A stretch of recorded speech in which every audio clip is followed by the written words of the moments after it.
Don't touch her again. The words didn't come out loud at first.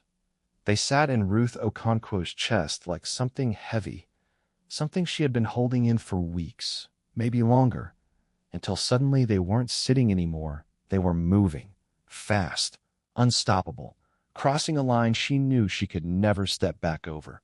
When her hand connected with Lila Hart's face, the entire room froze. Lila hit the marble floor in silence, one hand pressed against her cheek, not in pain, but in disbelief, because no one had ever dared to touch her like that before. Not in this house, not in this life she had built so carefully. Ruth stood there, her breath uneven, her hand still trembling, staring at what she had just done. Not afraid of the woman on the ground, but afraid of herself, of what happens after you finally stop staying quiet. Behind her, in a wheelchair, sat Eleanor Cole, 71 years old, her glasses lying broken on the floor, a fresh handprint still visible on her face. And then the door opened. Ethan Cole stepped in, took one look at the scene in front of him, and in that moment, he had to decide who he believed, the woman he was about to marry, the mother he thought he knew, or the maid no one had ever really seen. 4 months earlier, Ruth Okonquo arrived in Manhattan with one suitcase, a work visa, and a memory she carried like instruction, her grandmother's voice telling her that strong hands were not meant to harm, but to hold people up when no one else would. The penthouse she stepped into didn't feel like a home. It felt like something designed to impress people who would never actually live there. White marble floors, glass walls, silence that echoed. Everything in its place except something human. She was greeted by a house manager who spoke quickly, efficiently, explaining routines, expectations, boundaries, and then led her down a quiet hallway where the air felt different, softer, like the part of the house that had been forgotten. That was where she met Eleanor Cole, a woman who had once taught literature at a university, now confined to a wheelchair after an accident that had taken more than just her mobility. Eleanor didn't greet Ruth with warmth. She greeted her with questions, sharp ones, testing not just her answers, but her thinking, her presence, her ability to see beyond what was obvious. Within minutes, something shifted. Not quite trust, but recognition. Like two people realizing they could speak the same language without saying much at all. Ruth's days quickly found a rhythm. Mornings filled with quiet routines, afternoons with reading aloud, evenings with small conversations that slowly grew longer. Eleanor had a way of challenging every idea, questioning every sentence, turning even the simplest story into something worth debating. And Ruth, who had spent years caring for her grandmother, understood that what mattered wasn't just physical care. It was presence, attention, the feeling of being seen. Within weeks, Eleanor began to change, her voice growing stronger, her posture more upright, her mind sharper in ways that hadn't been visible before.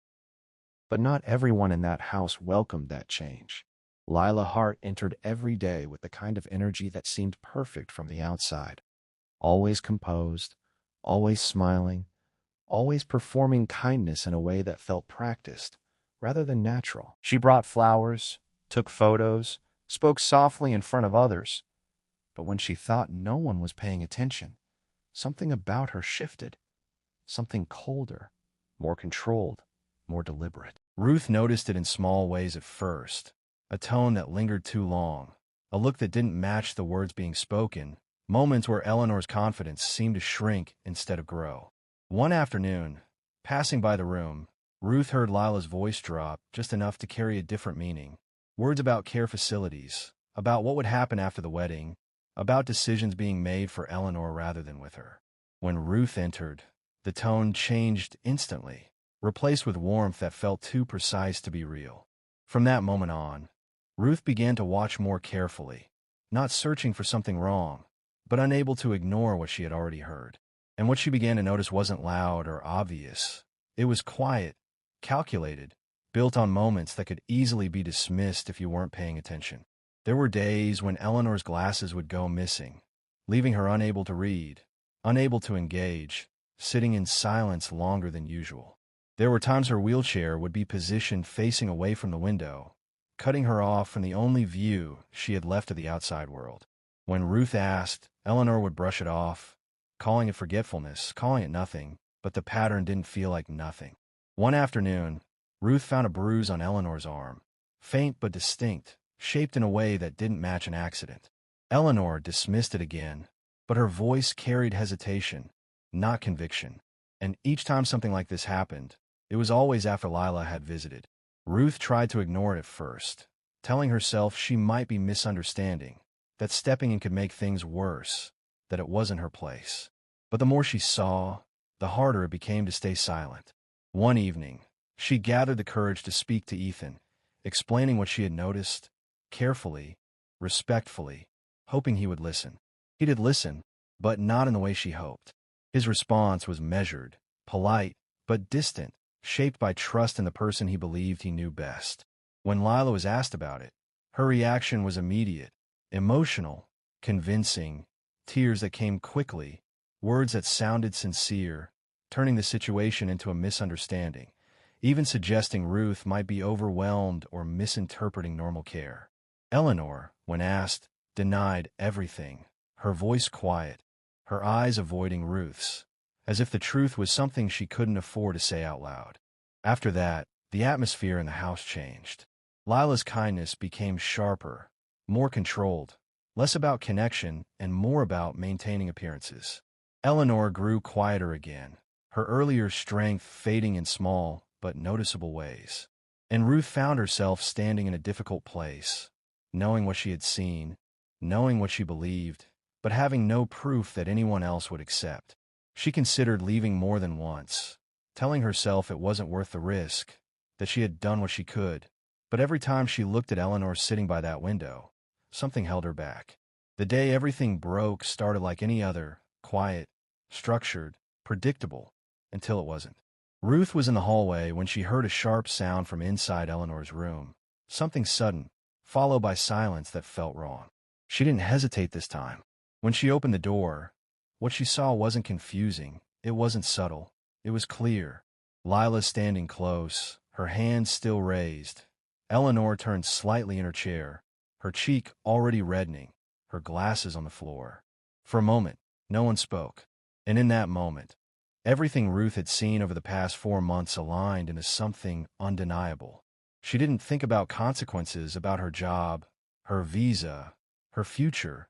She thought about the woman in that chair, about the silence that had allowed this to continue, about the line that had been crossed again and again. And this time, she stepped forward.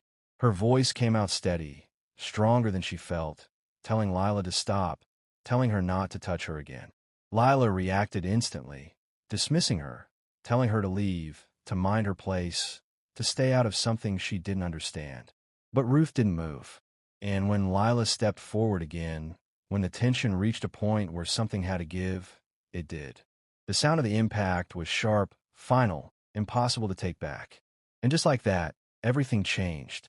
When Ethan walked into the room minutes later, he didn't see history. He didn't see context. He saw a single moment, frozen in time, his fiancée on the floor, his mother shaken, his employee standing in between them. Lila spoke first, her voice filled with shock, telling her version quickly, framing the situation before anyone else could. Ruth stayed silent, not because she had nothing to say, but because she understood that what she said wouldn't matter as much as what could be proven. And Eleanor, for a moment, said nothing at all. What followed could have ended there, a simple conclusion drawn from a single moment. But it didn't. Because this time, something shifted. Eleanor looked at her son, really looked at him, and something in her expression changed, something that hadn't been there before. When she finally spoke, her voice was quiet, but it carried weight, not just from that moment, but from everything that had led to it. She told him what had been happening, not all at once, but enough to break the version of reality he had been holding on to. At first, it was difficult to accept, not because the words didn't make sense, but because they required him to question everything he believed about the person he trusted. But questions had already started forming, small inconsistencies, things that didn't fully add up, and now they had somewhere to go.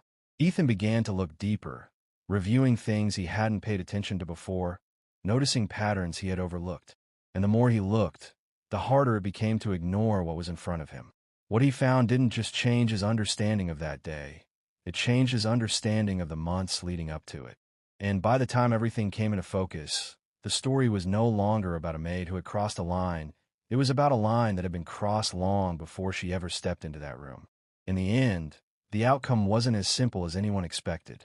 Lila's image, carefully built over years, began to fracture under scrutiny, while Ruth, who had been invisible for so long, became the center of a story no one saw coming.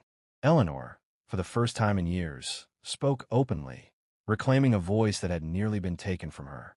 And Ethan, faced with the truth, had to accept that the hardest decisions are not about choosing what is easy, but about choosing what is right. Because sometimes, the moment that changes everything isn't the one people see first. It's the one that finally forces the truth into the open. And the real question isn't whether Ruth should have acted the way she did. It's whether anyone else would have acted at all.